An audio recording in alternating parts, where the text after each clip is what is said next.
ஆப்கி அதாலத்தில் industrialist ராகுல் பஜாஜ் மீது உள்ள குற்றச்சாட்டு. இவருக்கு தூர பார்வை இல்லை. ராகுல் சார், நீங்க டூ வீலர் உலகத்தோட தலை சிறந்த ஆட்சியாளர்னு சொல்லலாம். இந்த துறையில அதிக உற்பத்தி உங்க நிறுவனத்துல இருந்துதான். ஆனா நீங்க பாதுர் ஷா ஜஃபர் மாதிரி அமைதியா உட்கார்ந்திருந்தீங்க. உங்க காம்படிட்டர்ஸ் மார்க்கெட்ல கொஞ்சம் கொஞ்சமா முன்னேற வகையில விட்டுட்டீங்க. நான் ரொம்ப நல்ல மனுஷன். நம்ம காம்படேட்டரும் முன்னேறணும்ல. அதுல ஏதாவது தப்பு இருக்கா? பார்த்துக்கிட்டு இருக்கும்போதே வாய்ப்பு கடந்து போயிடுது. இல்ல, பஜாஜ் ஆட்டோவும் சந்தோஷமா இருக்கு, காம்படேட்டர்ஸும் சந்தோஷமா இருக்காங்க. இது உண்மையா? புது புது கம்பெனிஸ் வந்ததுக்கு அப்புறம் பஜாஜ் ஆட்டோஸ நீங்க கொண்டு போய் சேர்க்கணுங்கிற இடத்துக்கு உங்களால சேர்க்க முடியலன்னு நினைக்கிறீங்களா? அதாவது கஸ்டமர்ஸ் அவங்களோட சாய்ஸ ஸ்கூட்டர்ல இருந்து மோட்டார் சைக்கிளுக்கு ரொம்ப வேகமா மாத்திக்கிட்டாங்க. ஸ்கூட்டர்ல இருந்து மோட்டார் சைக்கிளுக்கு வரும்போது ஹீரோ ஹோண்டா முன்னேறிட்டாங்க. என்னை பொறுத்த வரைக்கும் அது top class company, top class management, top class தொழில்நுட்பமும் இருக்கு. அதை தாண்டி இன்னொரு விஷயம் என்னன்னா, அவங்க மோட்டார் சைக்கிள் மட்டும்தான் தயாரிச்சாங்க, நாங்க ஸ்கூட்டர் மட்டும்தான் தயாரிச்சோம். எங்க உற்பத்தி ரொம்ப கம்மியா இருந்தது. தூர பார்வை, அவங்க லாபம் அடைஞ்சாங்க. இந்த தூர பார்வை தான் வேணும். அதாவது காலம் மாறும்போது நீங்க அதுல கான்சென்ட்ரேட் பண்ணல. மாற்றம் நடந்ததுக்கு அப்புறம் தான் எல்லாருக்குமே தெளிவா புரியும். இப்போ உங்களுக்கு புரிஞ்ச மாதிரி. ஆனா முன்னாடியே ஒரு ஆள் எவ்வளோ பார்த்து முடிவு செய்ய முடியும்னா, நிச்சயமா சில பேர் சொல்லலாம், நீங்க 6 மாசம் 12 மாசம் 2 வருஷத்துக்கு முன்னாடி கவனிச்சிருக்கலாம், தூங்கிட்டு இருந்தீங்களா ராகுல் சார்னு கேட்கலாம். 10 வருஷம் டெலிவரி பீரியட் இருந்தது, செல்லஸ் மார்க்கெட் இருந்தது, நீங்க நிம்மதியா இருந்தீங்கன்னு சொல்லலாம். அப்படி நடந்திருக்கும். ஆனா பாருங்க அதுக்குள்ள எவ்வளவு சீக்கிரம் மாறிடுச்சுன்னு. நாங்க 4வது இடத்துல இருந்தோம் மோட்டார் சைக்கிள்ல, இன்னைக்கு 2வது இடத்துல இருக்கோம். மத்தவங்கெல்லாம் முன்னாடி இருக்காங்க. ஹீரோ ஹோண்டா இப்பவும் முதல்ல தான் இருக்கு. இது உங்க சோம்பேறித்தனத்தோட விளைவு இல்லையா? சோம்பேறித்தனத்தை விட இதை நீங்க ஒரு முட்டாள்தனம்னு சொல்லலாம். நான் கொஞ்சம் மரியாதையா கேட்கிறேன், அதனாலதான் நீங்க நல்லவர், நீங்க ரொம்ப அன்பானவர். ஆனா சில பேர் சொல்லலாம் ராகுல் பஜாஜ் நேரடியா பேசுவாருன்னு. சோ அது என்னோட முட்டாள்தனம்னு நான் நேரடியாவே ஒத்துக்கிறேன். ஆனா பஜாஜ் சார், உங்களோட ஸ்கூட்டர் இன்னும் சரியாகவே இல்ல. இப்ப கூட அதை ஸ்டார்ட் பண்றதுக்காக முதல்ல லெஃப்ட்ல திருப்பி ரைட்ல திருப்ப வேண்டியதா இருக்கு. அதாவது மக்களுக்கு இந்தியால மக்களை சோம்பேறிங்கன்னு சொல்லுவாங்க. நீங்க என்ன சோம்பேறின்னு சொல்லிட்டீங்க. சில பேர் சொல்லுவாங்க ரொம்ப குண்டாயிட்டீங்கன்னு. நான் உங்களுக்கு எக்ஸ்ட்ரா சார்ஜ் இல்லாம உடற்பயிற்சி செய்ய வைக்கிறேன். இப்படி பண்ணுங்க, இங்கே பண்ணுங்கன்னு. நீங்க விலைய மட்டும் ஏத்திக்கிட்டே போவீங்க, ஆனா ஸ்டார்ட் பண்றதுக்கு நம்ம கிக் பண்ற கஷ்டம் மட்டும் குறையவே குறையாது. இன்னைக்கு குவாலிட்டியில Bajaj scooter and Bajaj motorcycles என்னால உறுதியா சொல்ல முடியும், உலகம் முழுவதும், இந்தியாவை விட்டுருங்க, குவாலிட்டியில எந்த குறையும் இல்ல, பர்ஃபார்மன்ஸ்ல, பிரைஸ்ல. நாங்க யார் கூட வேணாலும் போட்டி போட தயார். நீங்க யார் கூட வேணாலும் கம்பேர் பண்ணி பாருங்க, எந்த ஸ்கூட்டர் கூட வேணாலும் கம்பேர் பண்ணுங்க. ஆனா ஒரு விஷயம் மட்டும் உண்மை, நீங்க உங்க கம்பெனியை விளம்பரப்படுத்துறீங்களா? அதுக்கான வாய்ப்பு எனக்கு கொடுத்துருக்கீங்க. நீங்க வாய்ப்பு கொடுத்துருக்கீங்க, அதுவும் ஃப்ரீயா வேற கிடைக்குது. இந்த விளம்பரத்துக்கெல்லாம் செலவு எதுவுமே இல்லை. ஆனா இங்க வரதுக்கு நேரம் செலவிட வேண்டியதா இருந்தது. ஆனா இப்படி ஒரு வாய்ப்பை கொடுத்து பேச வச்சிருக்கீங்க. பேசலன்னா சோம்பேறின்னு சொல்லுவீங்க. உங்க சோம்பேறித்தனத்துக்கு இன்னொரு உதாரணமும் இருக்கு. அதாவது மத்த கம்பெனிஸ் 4 வீலர்ஸ் ஆரம்பிக்கும் போது நீங்க அதை பத்தி எதுவும் கண்டுக்கல. ஒரு கம்பெனியோட பேரை உங்களால சொல்ல முடியுமா? 4 வீலர்ல ஆரம்பிச்சு இது வரைக்கும் இருக்கிற மாதிரி இந்தியால ஒண்ணுமே இல்லை. எல்லாரும் என் நண்பர்கள் தான். நான் எந்த பேரையுமே சொல்ல விரும்பல. நுழைஞ்சாங்க, உள்ள வந்தாங்க, இப்பவும் வராங்க, அது வேற விஷயம். வராங்க இப்போ. ஆனந்த் மகேந்திரா, என் தம்பி வந்தாரு சந்திரகாந்த் பிர்லா, என்னோட இன்னொரு நண்பர் வந்தாரு கிர்லோஸ்கர், டொயோட்டா, ஜெனரல் மோட்டார், அப்புறம் ஃபோர்டு. அதெல்லாம் இப்ப யாரோட கம்பெனி? வெளிநாட்டு நிறுவனங்களாயிருச்சு. நீங்க இப்ப பேருக்கு மட்டும்தான் இருக்கீங்க. 2 நிறுவனங்கள் 4 வீலர் இந்தியால இப்பவும் 2 தான் இருக்கு. டாடா ட்ரக்ல இருந்து காருக்கு வந்தாங்க, ரொம்ப நல்லா முன்னேற்றம் அடைஞ்சாங்க.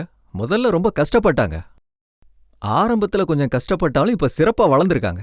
அப்புறம் ஹிந்துஸ்தான் மோட்டார்ஸ், நம்ம CK பிர்லா, அவரு அம்பாசிடர் உருவாக்குனாங்க. அதுக்கு எல்லாம் கேலி பண்ணாங்க, ஹானை தவிர எல்லா சத்தமும் கேக்குதுன்னு.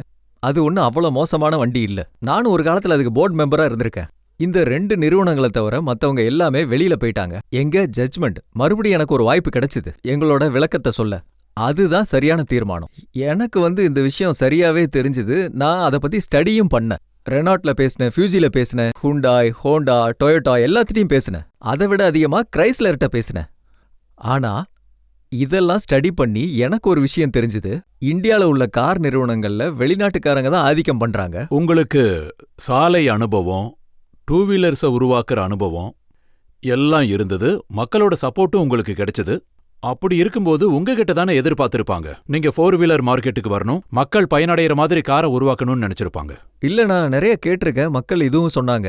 3 வீலர்ல இன்னொரு வீல் சேர்த்தா 4 வீலரா மாறிடும்னாங்க. அது அவ்வளோ ஈஸியா இருந்தா நல்லா இருந்திருக்கும் ரஜித் சார். ஆனா என்ன பண்றது?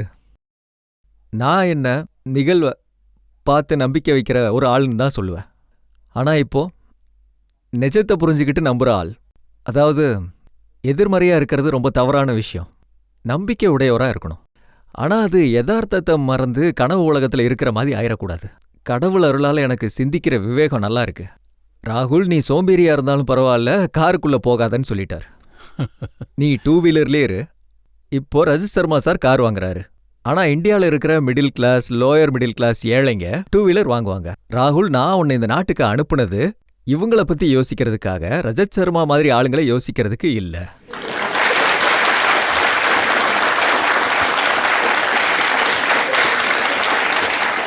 நீங்க எப்பவாவது டூ வீலர் ஓட்டி இருக்கீங்களா? அதுக்கு ஒரு பெரிய கதையே இருக்கு. இப்போ அதிகமா கைத்தட்டல் வரப்போகுது. நான் 2 கதை இருக்கு, டக்குன்னு சொல்லி முடிச்சிடுறேன். நான் ஸ்கூலிங் முடிச்ச மும்பையில் 54 டிசம்பரில் தேர்ச்சி அடைஞ்ச ஸ்டென்ட் ஸ்டீவன்ஸ் காலேஜும் நல்லா இருந்தது. நான் அங்கே போய் சேர்ந்தேன். ஹாஸ்டலில் இருந்தேன் 3 வருஷம். எப்படியோ ஒரு வழியாக அடிச்சு பிடிச்சி பாஸ் ஆயிட்டேன். BA எக்கனாமிக்ஸ் முடிச்சிட்டேன். அதுக்கப்புறம் நிம்மதியாக வண்டி ஓட்டலான்னு நினச்சேன்.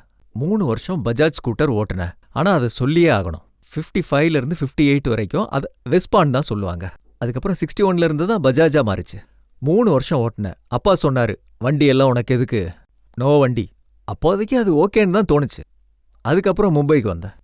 2 வருஷம் பஜாஜ் எலக்ட்ரிக்கலில் ட்ரைனிங் எடுத்தேன். கூடவே லாவும் முடித்தேன்.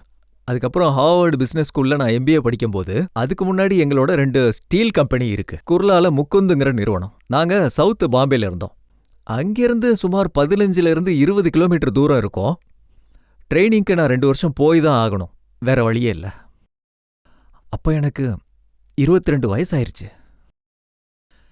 சரி, போகலான்னு கிளம்பும்போது அப்பா சொன்னாரு, வண்டி எடுக்கக்கூடாது.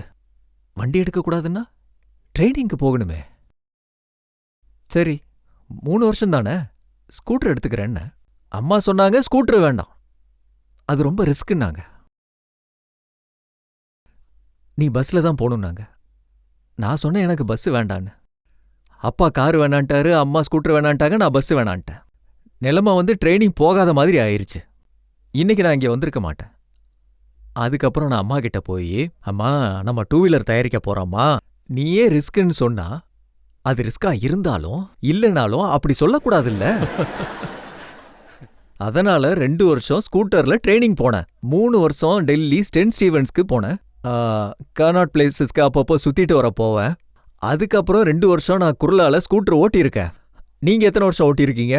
நீங்க இந்த ப்ரோக்ராமுக்கு ஸ்கூட்டர்ல வருவீங்கன்னு நினைச்சேன். ஓ அப்படியா? நீங்க மட்டும் ஸ்கூட்டர்ல வந்திருந்தா உங்க ஸ்கூட்டருக்கு கண்டிப்பா பப்ளிசிட்டி கிடைச்சிருக்கும். இதுவும் கரெக்ட் தான். ராகுல் பஜாஜ் ஓட்டிட்டு வந்தா பப்ளிசிட்டி பாசிட்டிவா இருக்கா நெகட்டிவா இருக்கான்னு யாருக்கு தெரியும் சொல்லுங்க.